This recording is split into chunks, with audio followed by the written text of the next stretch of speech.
नमस्कार, नजरिया में आपका स्वागत है। मैं हूं साक्षी सभरवाल। कार्यक्रम में आगे बढ़ने से पहले आज चूंकि बसंत पंचमी का पर्व है तो आप सभी को बसंत पंचमी की हार्दिक बधाई। आज नजरिया में बात इसी बसंत पंचमी पर्व पर। भारत की सांस्कृतिक विरासत में बसंत पंचमी का पर्व विशेष स्थान रखता है। ये पर्व न केवल ऋतुओं के परिवर्तन का संकेत देता है बल्कि ज्ञान, विद्या, कला और संस्कृति के प्रति भारतीय समाज की आस्था को भी दर्शाता है। माघ मास की शुक्ल पंचमी को मनाया जाने वाला ये पर्व जीवन में नवीन ऊर्जा, उल्लास और सकारात्मकता का संचार करता है। बसंत पंचमी का मुख्य संबंध विद्या की देवी मां सरस्वती से है। इस दिन देश भर में मां सरस्वती की पूजा अर्चना की जाती है। स्टूडेंट्स ज्ञान, बुद्धि और विवेक की प्राप्ति के लिए माता सरस्वती से आशीर्वाद मांगते हैं। स्कूल्स में, कॉलेजेस और शिक्षण संस्थानों में विशेष कार्यक्रम आयोजित किए जाते हैं जो भारतीय शिक्षा परंपरा और संस्कारों की जीवंत झलक प्रस्तुत करते हैं। ये पर्व भारतीय संस्कारों में प्रकृति के प्रति सम्मान और संतुलन का भी प्रतीक है। बसंत ऋतु के आगमन के साथ खेतों में सरसों के पीले फूल खिल उठते हैं। चारों ओर हरियाली और उल्लास दिखाई देता है। पीले वस्त्र धारण करना और पीले व्यंजनों का प्रसाद अर्पित करना प्रकृति से जुड़ाव और सकारात्मक ऊर्जा का प्रतीक माना जाता है। भारतीय संस्कृति में बसंत पंचमी को बच्चों के विद्यारंभ संस्कार से भी जोड़ा जाता है। इस दिन छोटे बच्चों को अक्षर ज्ञान कराया जाता है, जो ये दर्शाता है कि भारतीय परंपरा में शिक्षा को जीवन का मूल आधार माना गया है।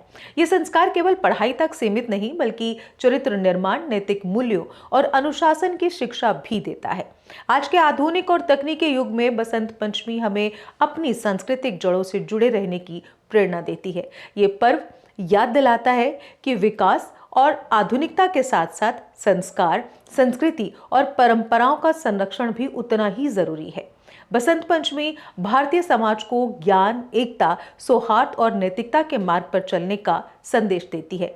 इस प्रकार बसंत पंचमी केवल एक पर्व नहीं है बल्कि भारतीय संस्कारों, सांस्कृतिक चेतना और आध्यात्मिक मूल्यों का जीवंत उत्सव है जो हर पीढ़ी को अपनी परंपरा से जोड़ने का काम करता है। मां सरस्वती की पूजा दरअसल उस परंपरा का प्रतीक है जिसमें शिक्षा को केवल रोजगार का साधन नहीं बल्कि विवेक, चरित्र और सामाजिक उत्तरदायित्व का माध्यम माना गया है। आज जब शिक्षण संस्थान डिग्रियों के कारखाने बनते जा रहे हैं और ज्ञान को बाजार की शर्तों में तोला जा रहा है, बसंत पंचमी हमें ये प्रश्न पूछने को मजबूर करती है कि क्या हम वास्तव में शिक्षित हो रहे हैं या केवल प्रमाण पत्र इकट्ठे कर रहे हैं। बसंत ऋतु का आगमन और प्रकृति का नवीन जीवन भारतीय संस्कृति के उस संतुलन का संकेत है जिसमें मानव और पर्यावरण के बीच सह अस्तित्व को सर्वोपरि रखा गया।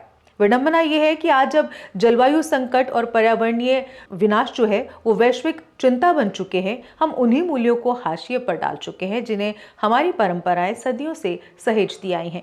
भारतीय संस्कारों में विद्यारंभ जैसे संस्कार ये स्पष्ट करते हैं कि शिक्षा की शुरुआत अक्षरों से नहीं मूल्यों से होती है। लेकिन आज का समाज बच्चों को प्रतिस्पर्धा के बोझ तले दबा रहा है, जहां संवेदना, नैतिकता और सामाजिक जिम्मेदारी पीछे छूटती जा रही है। ये केवल शैक्षिक संकट नहीं बल्कि सामाजिक पतन का संकेत भी है। इस अर्थ में बसंत पंचमी केवल एक पर्व नहीं बल्कि भारतीय समाज के लिए आत्ममंथन का अवसर है कि हम किस दिशा में जा रहे हैं और किस मूल्य बोध को पीछे छोड़ते जा रहे हैं। फिलहाल आज कार्यक्रम नजरिए में बस इतना ही। कल फिर से हाजिर होंगे एक नए विषय के साथ। तब तक आप देखते रहिए जेके अपडेट। मुझे दीजिए इजाजत। नमस्कार। जम्मू कश्मीर की खबरों के लिए जुड़े रहिए जेके अपडेट के साथ।